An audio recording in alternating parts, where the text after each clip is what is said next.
It's time to laugh, learn, and take your photography to the next level with your favorite cowgirls with cameras, Kara, Kim, and Phyllis. Welcome to the Cowgirls with Cameras podcast. I'm Kim with Kim Bear Photography and Be More Business.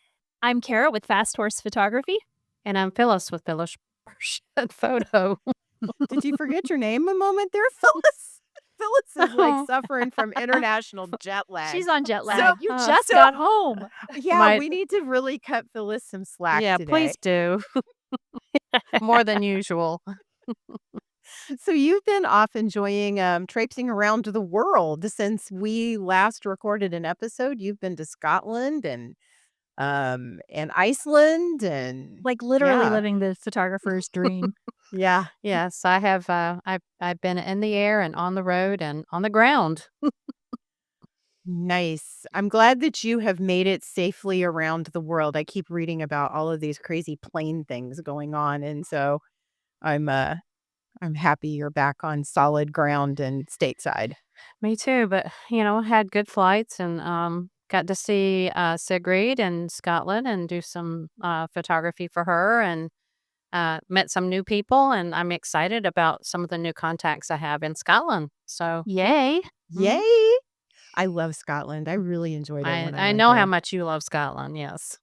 I would be back in a heartbeat. I would live there. It's so pretty. I do. I'm kind of smitten with Scotland too. Yep. What about your Iceland trip? How did that go? I'm going to talk about it on this episode. You're not going to leave me anything to talk about on the next episode. Okay, so everyone will have to tune back in on the next episode to hear about the Iceland trip. We're going to leave that for the next episode. Okay, so Kara, what have you been up to? Well, I have been I've been shooting more than I normally like to do in the summer. Because it's miserable outside right now. But my son has been away at sleepaway camp, and so I've had just a different schedule than I normally would have without him being home. So I've been kind of taking advantage of that. I've done some full shoots. I was just at a racehorse where I don't know what it's called, the racehorse maternity ward.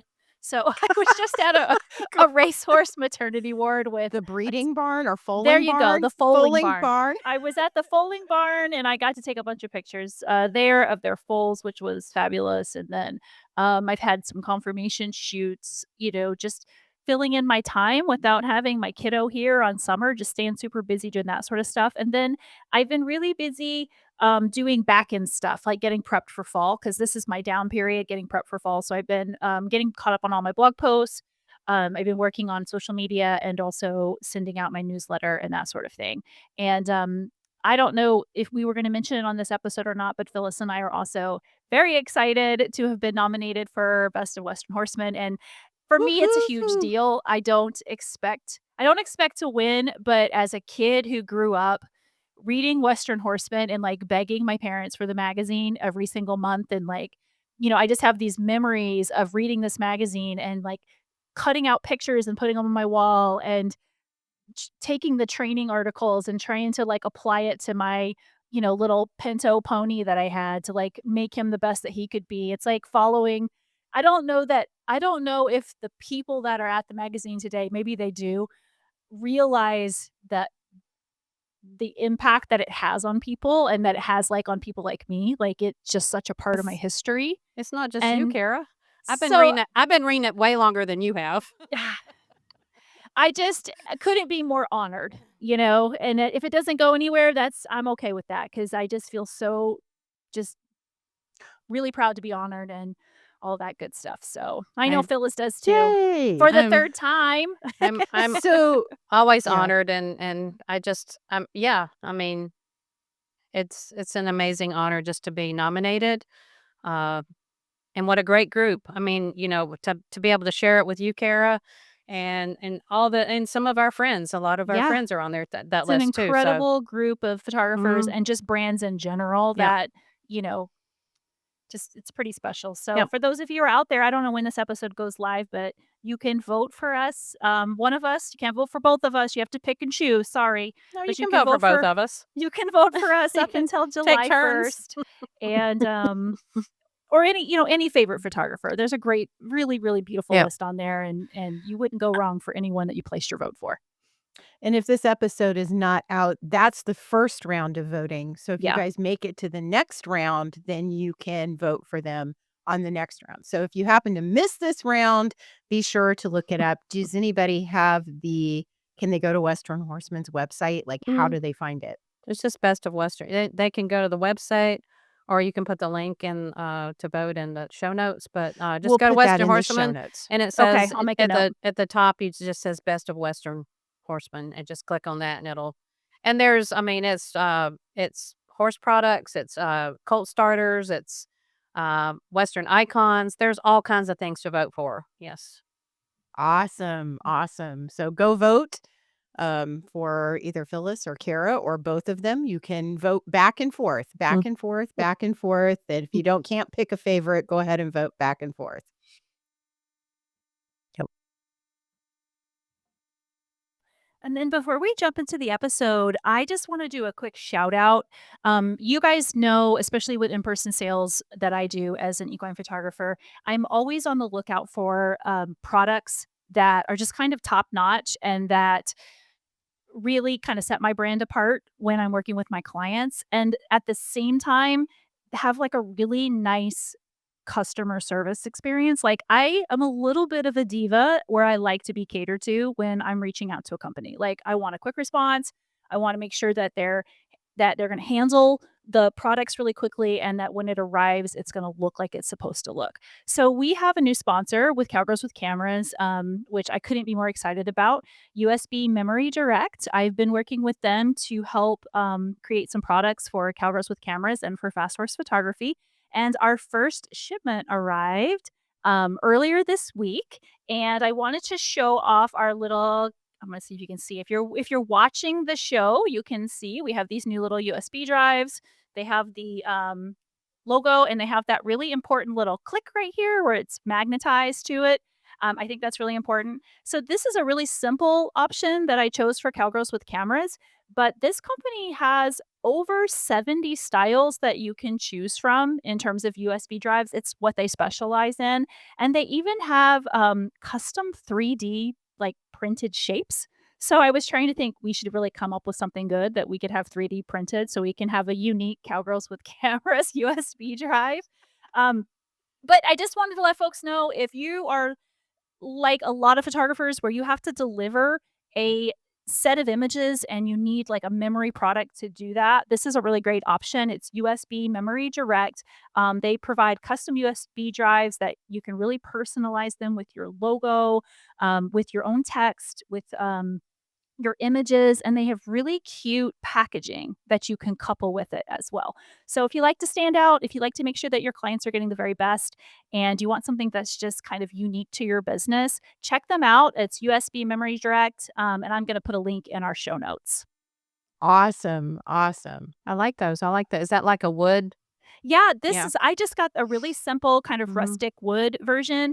I just thought it fit our brand better than some of the other options, but I was looking at some of the really cute custom stuff that they can do, and probably down the line, I think we'll even do something more unique, even more unique to us because the options are endless over there.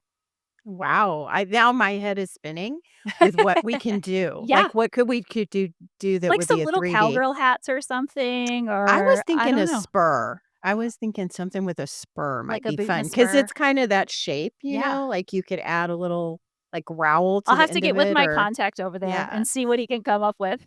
Yeah, I think that would be fun because you could do some pretty fun intricate carvings on that. So there's a Yeah. lot of endless possibilities with it. Well, I just wanted to say thank you to USB Memory Direct for being a supporter of Cowgirls with Cameras. It means the world to Yes. us that people believe in what we do and they want to support us in some way. Nice, nice, nice. Well, thank you for going out and working so hard to get all that too. Happy to. Awesome. Well, if you're wondering where I've been, I have had 6 weeks off. You have. I have We have taken a missed you. vacation. I have taken a vacation. I have had a 6-week long vacation.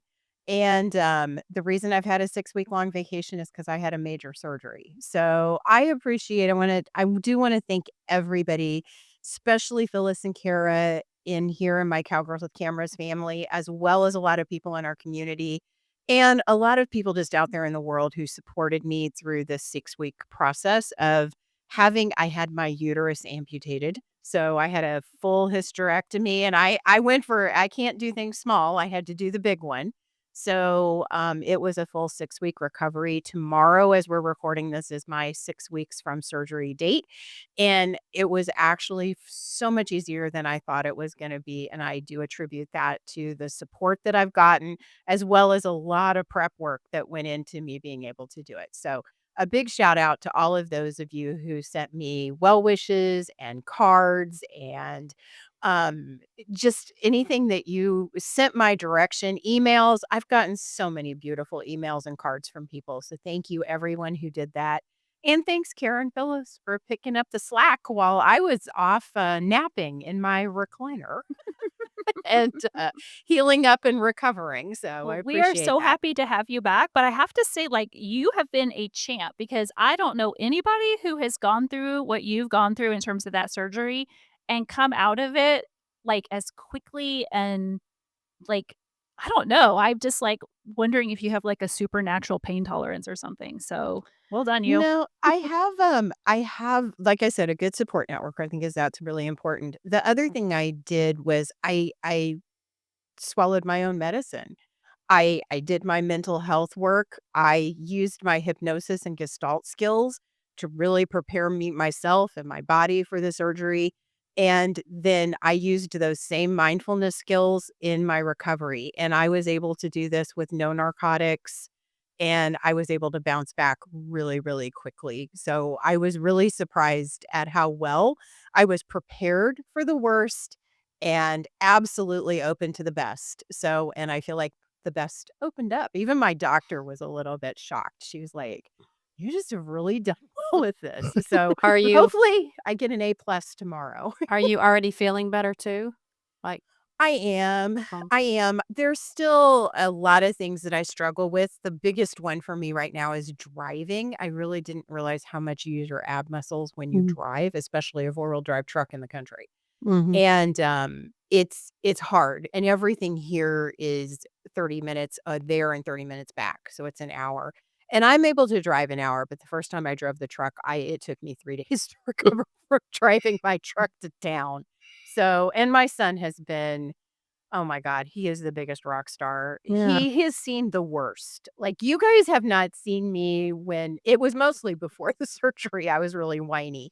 And, he has taken care of me, waited on me hand and foot, made sure all the animals were good. So, he's Yeah, a big big shout out to Nick. Yep. yeah, Nick is an angel and a rock star. All right. So enough about us now that we're all caught up. We have a great episode for you today. And I think that the segue that Kara just gave you Yeah, with sorry I did that out of order. I got you're excited. fine.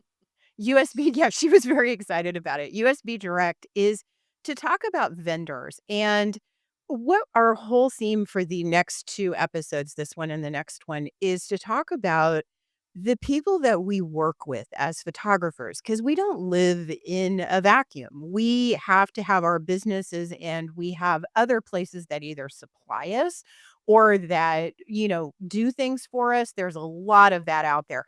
And a lot of people, whether you're a hobbyist or a professional photographer and running a business, when you are new to this industry, it is really hard to figure out who to work with. I don't know if you guys experienced that, but I did. It was like a lot of what I had to do was test and see and basically fail and then find a better option, right? And there isn't always enough communication within the photography industry about who is a good vendor, who's not a good vendor, like, or even where you start to peel back the layers of finding vendors. So today's episode is going to be focused on that. And we're going to start off with Kara. She's going to talk about working with those high-end print vendors for you folks that are either for yourself or for clients producing high-end wall art that is very unique to an individual. And then Phyllis is going to carry that discussion forward a little bit with how do you produce that ongoing reproduction artwork that you're either going to sell in a gallery or sell multiple copies of it that you have produced and you're selling the final piece of work. And then I'm going to bring up the end in something that I've been doing for 30 years, which is commercial printing. So I'm going to give you guys some insight on that because that's another thing that's really, really hard for people to figure out is like, how on earth do these people make money doing that? Because when you start to look at the prices online, you really struggle with that thought. So without further ado, Carrie, you want to take it away?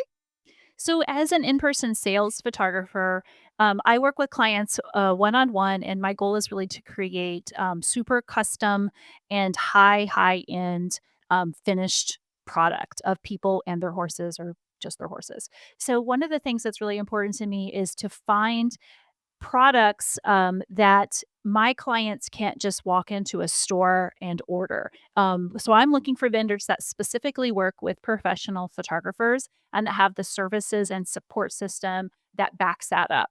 So I'm going to talk about a few things to consider. I want to make a quick note for those of you who aren't already in our community, cowgirlswithcameras.community.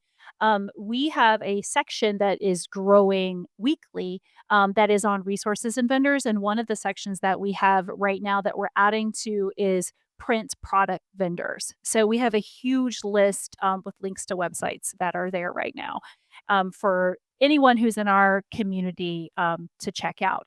So, one of the things, or some of the things that I look for specifically when I'm trying to find high end print vendors is I look for um, well, first of all, I look for print quality and longevity. So I'm looking for kind of the best of the best in um, that particular medium that you would print. So this is going to be things like for wall art, albums, and then really specialized heirloom products, which I'll talk a little bit about.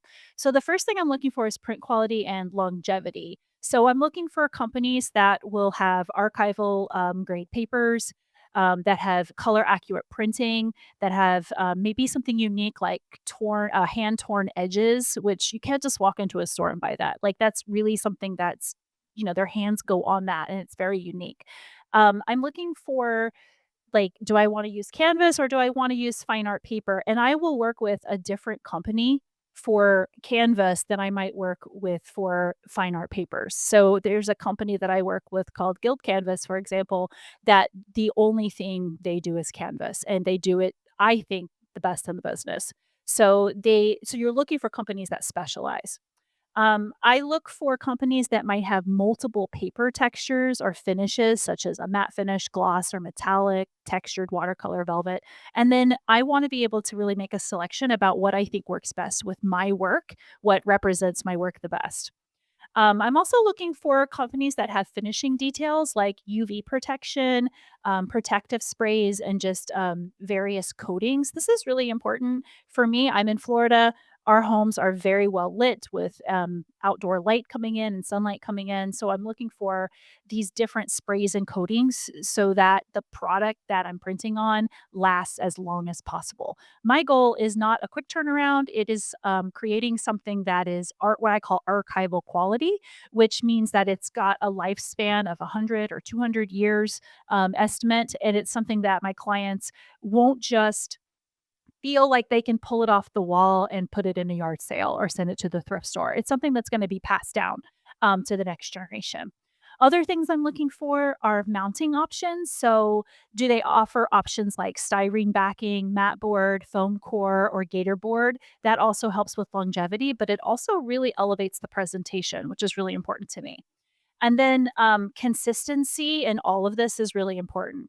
If you have to make a reorder, every time you reorder with that company, does it look the same? So am I getting that same print quality? Because nothing is more frustrating than having a sample that you show your customer and then it can't be reproduced again because they just can't match it every single time.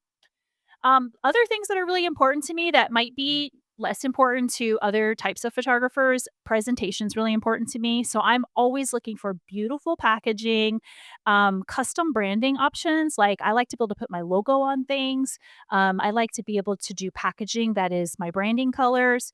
I love to emboss or use tissue paper, just any kind of little extra finish that is going to make it feel special when my client opens it. That's like a win for me. Like that to me is like, I don't know what to say. It just makes me feel really, really good about what I'm giving them. And it makes them feel special, like they're getting a special gift when they open it.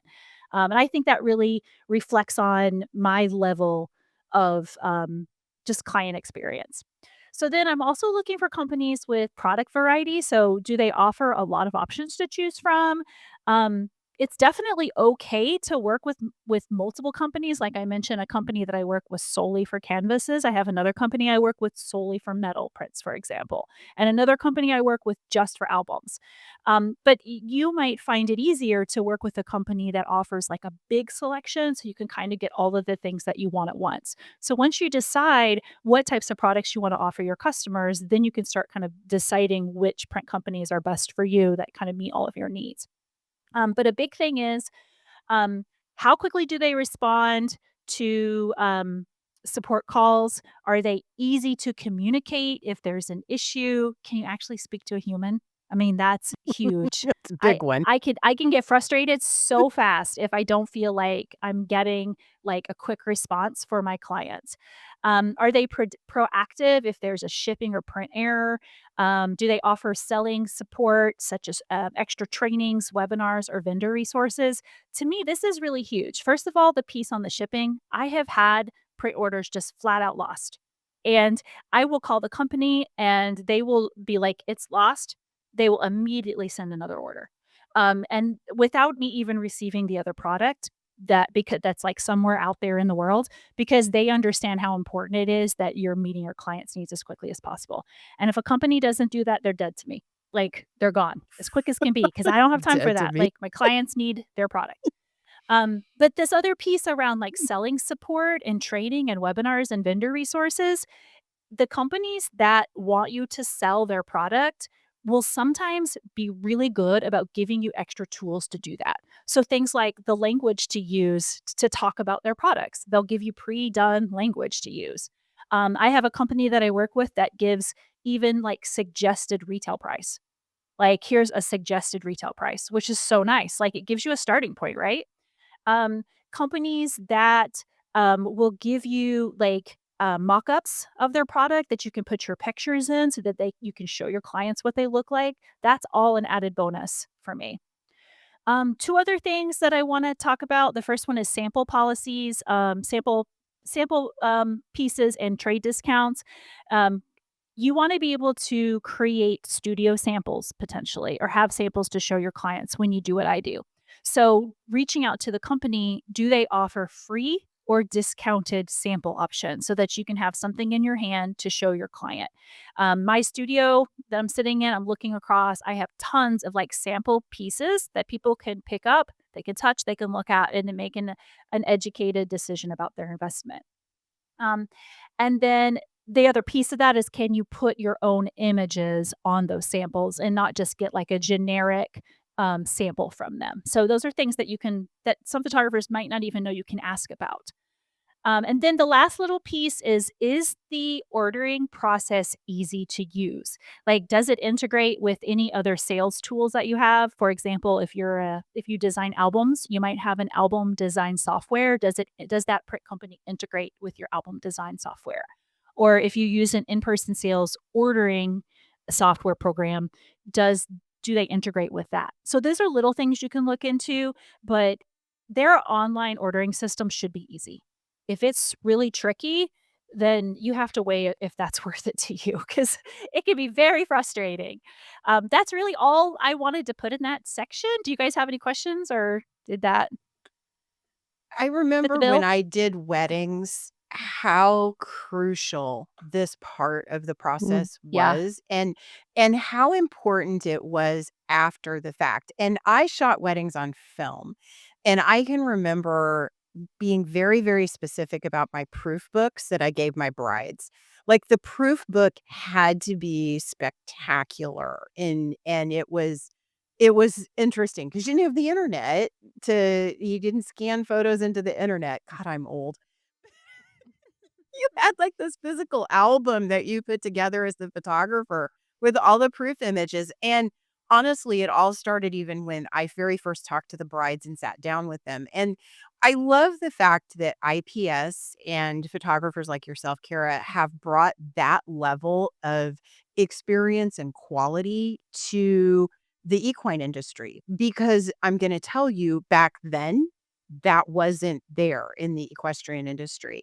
I mean, it wasn't to the quality level that it is now, and so kudos to you for doing all of that work and finding and having these amazing companies to work with, like Guild Canvas. It's amazing. Thank Yeah. you. I remember going into having to have my book with all my prints in it, going into a gallery to Yep. ask, you didn't have an iPad to show them everything on. Yeah. It was Yeah. take those prints in and your portfolio to show the gallery owner, and boy, it's so much easier now. Plus That you smile on Kara's yeah. face says it all to say, "I'm glad I missed that." I was at, like, the tail end of printed, oh god, what did you call the books that, like, showed your work? Portfolio. Thank you. Yeah. Portfolios. Yes. I was at the tail end, like, I had a printed portfolio, but it was, like, outdated so fast that I only printed it one time, and I never needed it again at that point. Well, yeah, and So, that Yeah. was the other thing was having to keep those updated and yeah. everything. That costs money to, Yeah, Oh, I what a have pain in the butt. yeah. thousands upon thousands of dollars Mhm. invested in portfolio books. Oh. Yeah, crazy amount of money. So, Mhm. Phyllis, you're going to be talking about that reproduction art. So now we're going from that concept of like making a one of a kind piece of art to being able to create something that can be reproduced dependably. And that changes the game a little bit.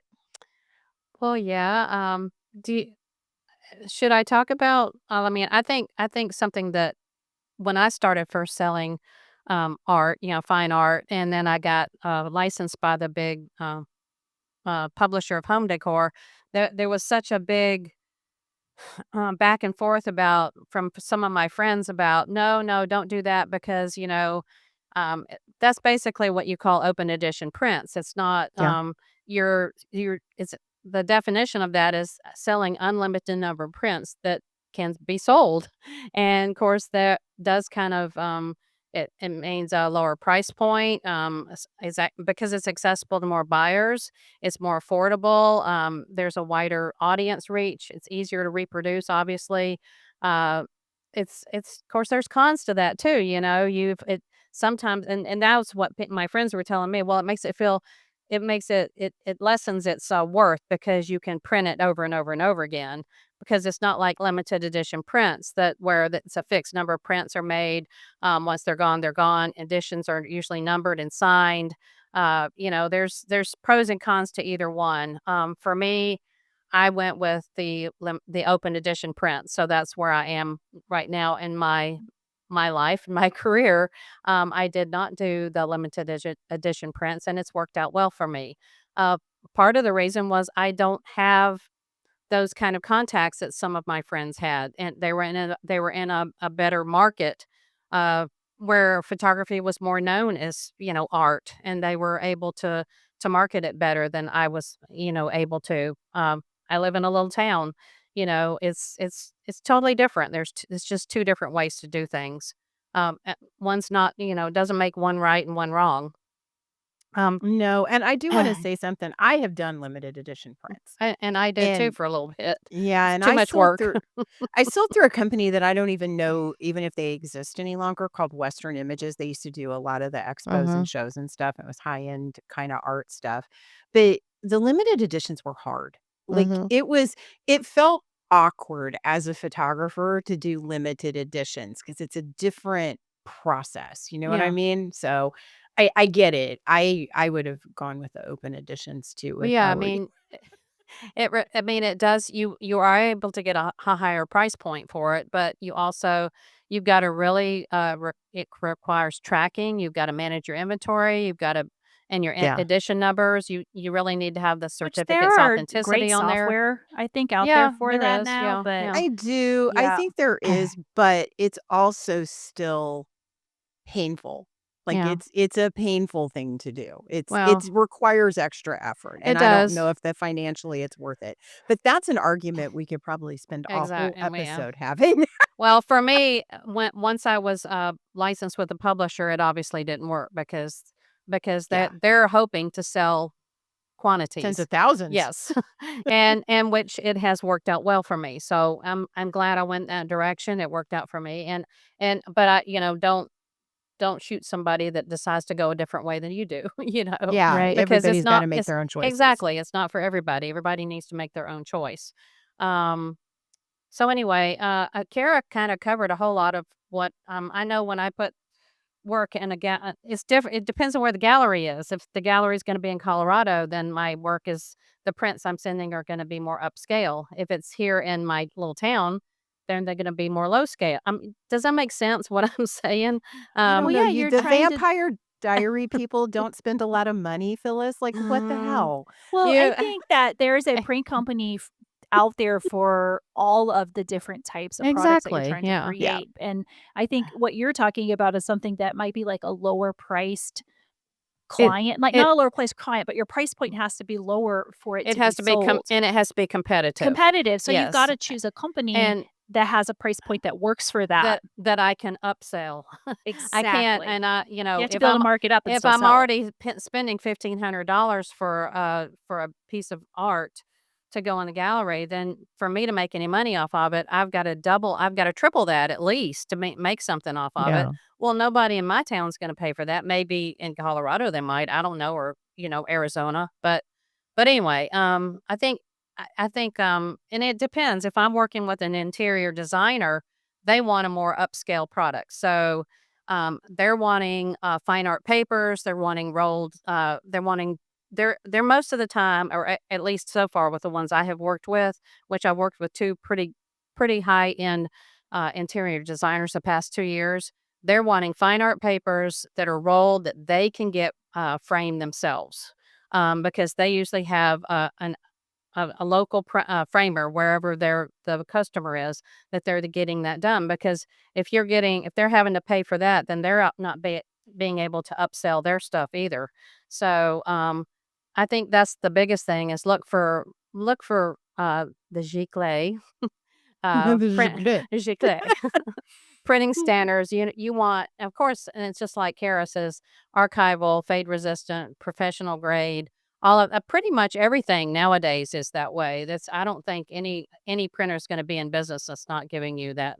Am I wrong, Kara?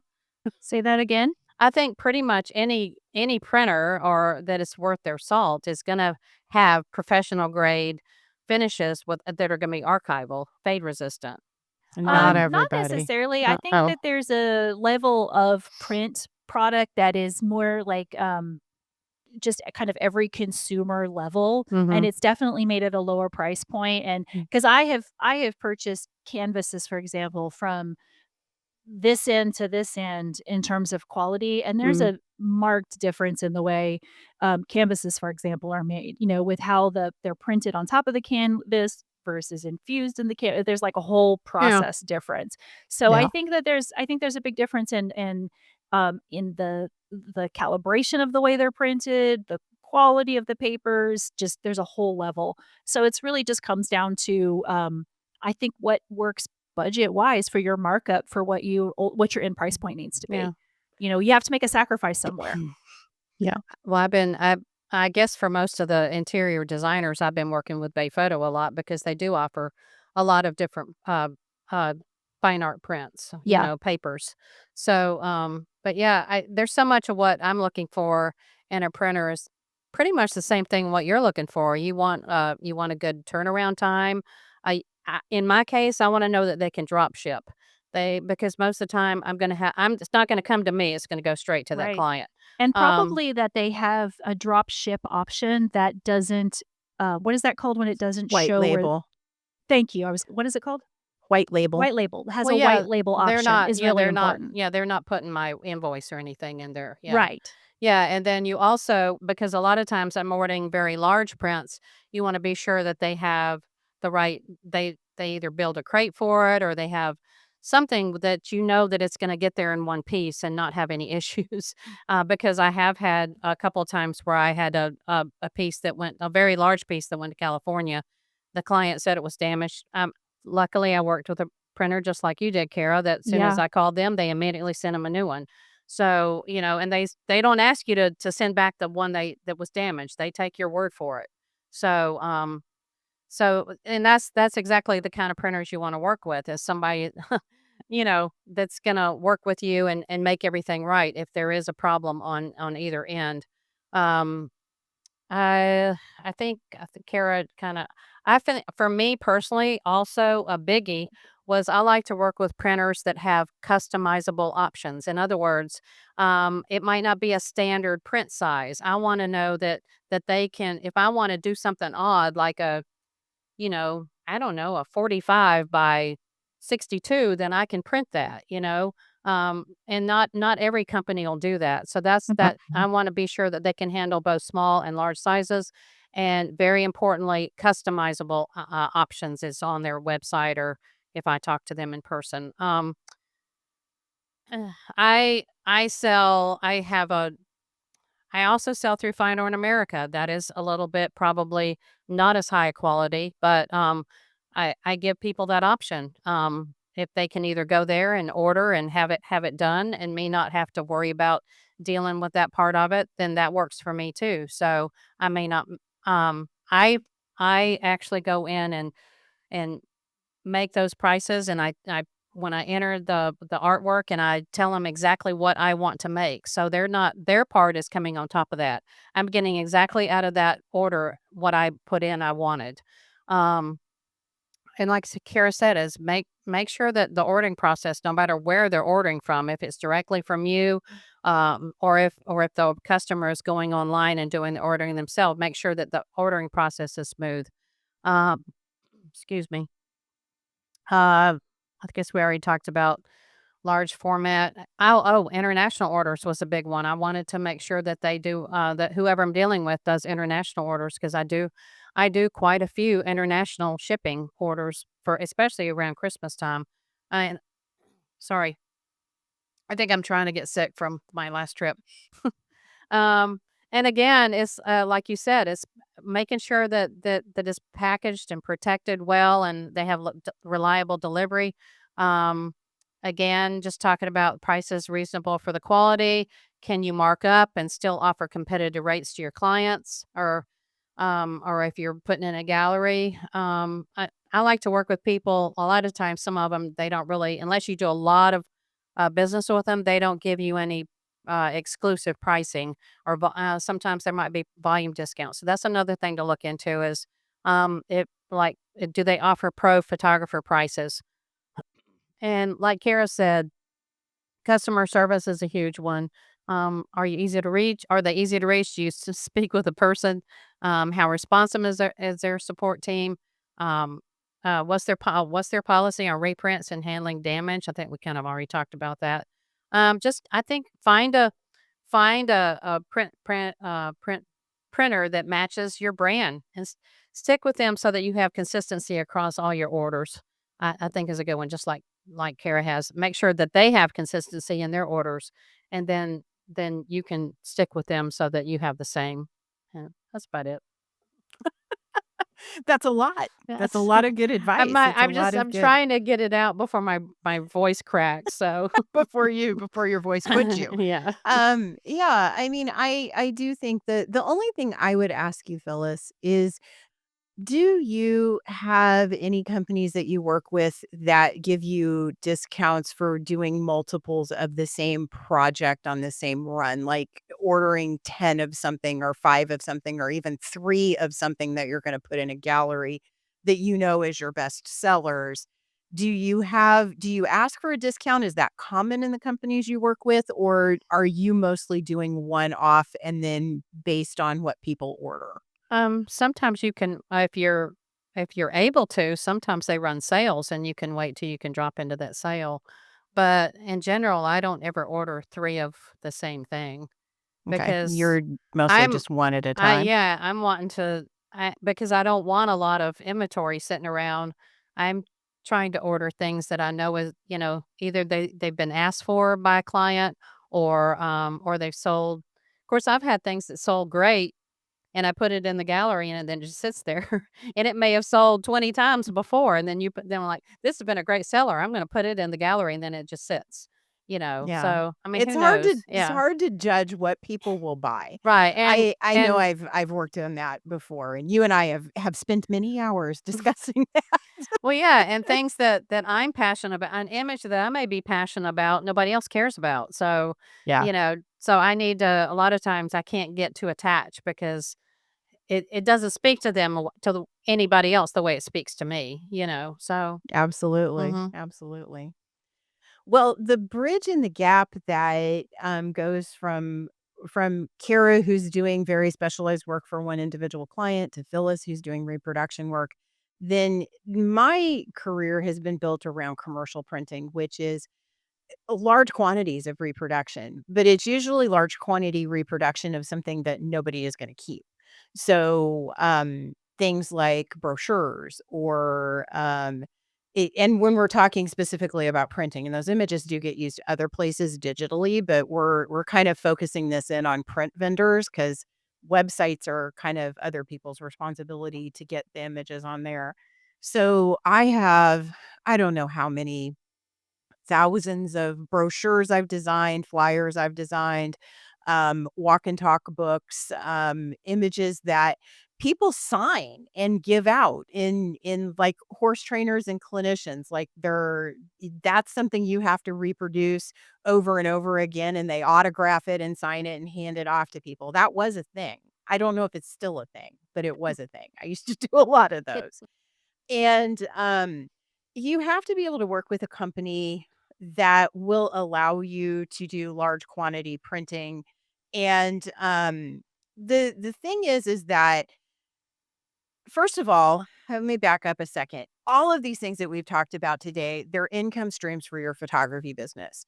So anytime you go to work with a vendor, probably the number one thing that you need to have at the top of your head, is that you have to be able to make money beyond what they charge. So in typical, the baseline lowest that you should get for any printed product is double what it costs you. So just to keep the math easy for my brain, if it's $100, if it costs you $100, you need to get at least 200 for that. And the dependency on what you could get beyond that is whatever that market will bear. And the market can possibly bear a lot. It can maybe bear 3, 4, 5 times as much, or you may be at that double the price situation for selling it to your clients. So, my big suggestion in figuring all of that out, because you have to know what people are willing to pay for that service. And so, for example, on a brochure, I know that if somebody wants to get a brochure printed, that if I go to Canva and I look at how much it costs to get that brochure printed on Canva or Vistaprint, that's my competition for my client, right? Because that's where they're going to go first to take a look at it. So I have been a print broker for over 30 years and I work with broker companies.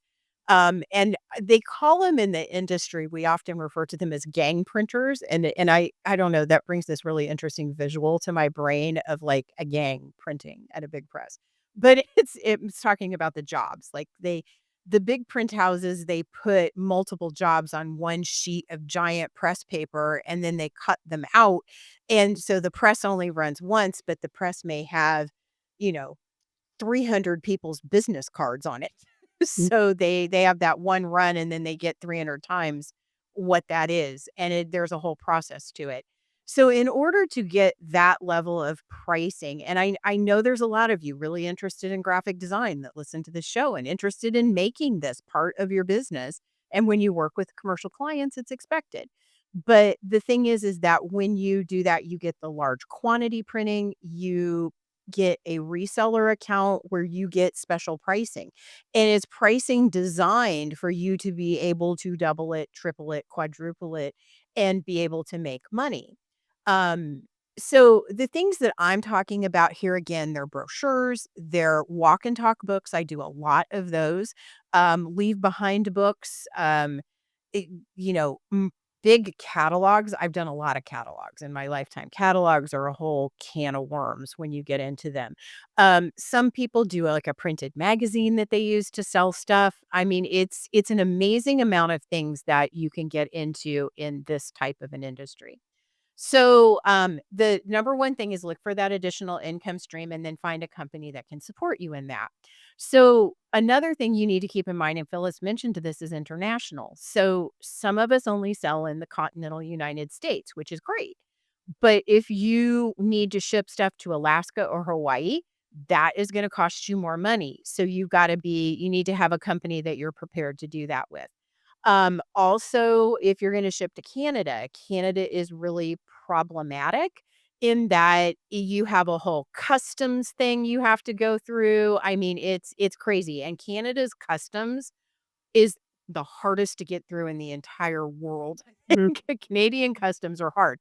So I actually developed a relationship with a company which is located in they have a US division and a Canadian vision and or division, and they're in New York, kind of right at the border. So they're able to actually go into Canada and ship in Canada. So I work with them when I have a Canadian print order so that it can ship directly in Canada. And Canada's like really on the made in Canada thing right now, so it's even more important. But 3 companies that I have worked with and have good results with were 4 Over Printing and Zoo Printing. Both of those, I believe, are now owned by 4 Over. I think 4 Over bought Zoo. But they're in Los Angeles, and then they have outlet, kind of satellite print shops all across the United States, and they can get large quantities of things done. The more you buy, the cheaper it is. And almost all of them can turn around even complex product projects within a week. Like if you pay for the rush part of things, you can do next day printing and you can have it in your client's hands within 2 days, which for some people is really important, especially if you have a client a little behind the 8 ball and getting their expo stuff together. They're they call and say, "Hey, I'm going to this expo. I need a brochure. I need 1,000 copies of this by the end of the day on Friday because my booth opens Saturday morning." You have companies that you can work with for that. So both For Over and Zoo are capable of that. The Canadian company that I've worked with that I've had a good process with it that is actually US, but they actually ship from Canada is Boss Printing. So it's a Boss logo, I think. So if you just Google Boss logo, that's a good company. When you're looking for vendors for commercial printing, probably my number one thing to do is to make sure that you're making more money on the project than the printer is. And a lot of people will look to like Vista or Canva, or there's another one called Redbubble that'll do like coffee cups and t-shirts and like all kinds of stuff. But at the end of the day, a lot of those companies make more money on the printing than you do for your artwork. And I really, really caution you it's okay to do that if you wanna test the market to see if there's a market for it. If you wanna print a few things and just kind of experiment, yes, go for it. But if you're gonna do this as an income stream for a business, don't work with those companies. Find some place that'll work with you on a wholesale basis, build a relationship with that company, and just like all the other things that Kara and Phyllis said, make sure they have good customer service, make sure it's a repeatable experience, make sure that their refund and return policy is good. I know for most of my printing companies, if something doesn't arrive, I can call them and they will ship it out just like the companies that Phyllis and Kara talked about. So it's really important to consider when you're looking at the company, like what do you want to offer your clients? What do you want to farm out? I am a yes girl. If somebody, one of my clients says, I need blah, blah, blah, I'm going to find a way to get it printed for them wholesale and I will build the relationship with the company. a lot of the those are the gang printers are actually called trade printers in like the nice way to say it, but trade printers, any of those people, they're going to be able to, most of them do a similar amount of stuff, and it can range from everything from signage and expo booths and flags all of the way through promotional items, into catalogs, books, business cards, banners, brochures, rack cards. I mean, there's endless amounts of things that you can get printed. And print is not dead. It is still out there. There's a lot of printed materials that are still needed and used. And for a lot of businesses, photography is really key in those aspects, as being able to sell something. So there's a lot of good use for this, and a lot of small business owners are not super savvy in being able to get it done in a really nice professional way. And it's where you can step in if you like working with businesses. So, yeah. Any I think it's questions a on great that? add-on product too for your equestrian clients. Like I've done banners and the big backdrops for stalls at horse shows and Mhm. just different marketing signage for like going to horse shows and that sort of thing. And I know you do a ton of vendor booth and stuff like that. So I I don't know. I think do. it's a nice, I would never go to one of my art sites necessarily for this type of print, but having it Mm-mm. as an option for your clients that need something at a lower price point, but is like still really nice quality that they can use for marketing, is such a great option. So this has been helpful for me. Thank you, Well, Kim. a lot of it's gonna end up in the trash. I Yeah. mean, Mm. to It's be gonna be honest with outdated you, very quickly. Yeah. yes, it's Yeah. gonna end up in a trash can And it's a at a nice very way near future point. if you do branding photography for equestrian business owners, it's a really nice coupling you can Mhm. do to be able to shoot the gorgeous picture and then work with a graphic designer or do your own graphic design work and then get that put on the big backdrop that goes at the world show. Like Yep, those are things like that absolutely. kind of seamless experience could be really incredible or creating an experience where you're collaborating with the people that you need to make that seamless for your client could be really huge and could set an equine photographer apart in their area. Mm. I just want to make a point too about checking out your local printers Mhm. because I use Mhm. my local printers for my greeting cards, and I have not recently, but in the past, I have used them for banners and stuff like that, and even poster prints for clients. And um, I thought the prices were very reasonable. I thought they were competitive with some of the Mhm. big companies. Um, And you save on shipping if you can mhm. walk in and pick it up. Yeah, and I can get it faster most of the time too. Like Yeah. my company, I can send them a file today and it'll be ready tomorrow. Sometimes And it'll even be ready that day. anytime Yeah. you can work with a local client that you can walk in and build a relationship with and Mm, pick up your product, they're going to be more willing to recommend you mm, locally, to support you, to use you as a business, vice versa, and maybe even give you discounts down the line just to, keep that relationship going. They may Yep. sponsor an event you have coming up. I mean, I don't know. I'm a big believer too in just Mm. walking in and making friends with your local people if you have that option. Yeah, yeah. definitely. Where I live, I don't have much of that option, Yeah. but I also that brings up another thing that I wanna mention before we close out for this particular section of it, which wasn't in here, in my notes, and that is the difference between digital and press printing. So, there's digital printing is available through a lot of companies, and that a lot of your, digital printing is kind of a evolution according to the size of the company. Some small printers will have access to a really nice digital printing press, but the quantity of what they can produce is somewhat limited. Whereas the bigger presses are able to produce gigantic quantities of things very affordable. There is a difference in print quality between digitally created things and press printed stuff. And for some people, the digital stuff, especially in photography, feels better because oftentimes it has a better resolution to the image because of how the process works. But I would experiment with both things if you have the option to look. A lot of the press printers now have made bigger digital purchases, so they're able to print more quantity there. But even if you're not doing it in commercial printing, quantities matter. So 500 for most of these trade printers, it's going to be the lowest amount that they'll print is a quantity of 500 in on their press. But their digital presses and the local people in their digital presses, they can print 100. Like I did my tarot card deck, so that one, I had 125 of those printed from a company, and they're beautiful. They're very well done, but that was a labor of love. But at the end of the day, I ended up getting it more affordably in the US in Nebraska than I was able to order it from overseas, which is where a lot of those come from. So I agree. Look for your local people and kind of experiment to look what's better. Digital.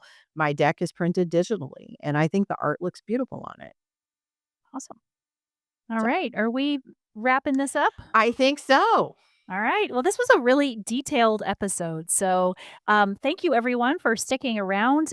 You can find us online at Cowgirls with Cameras on Facebook and Instagram. We are also cowgirlswithcameras.com. And don't forget, if you are not already in our community, head over to cowgirlswithcameras.community and just check it out over there. We've got a lot of great stuff over there, and we'd love to have you join the conversations over there. Thanks for listening to this episode of Cowgirls with Cameras. Don't let the laughter and learning stop here. Join our community on social media and be sure to visit our website for more opportunities to fulfill your photography goals. Head to cowgirlswithcameras.com. That's cowgirlswithcameras.com. See you next time.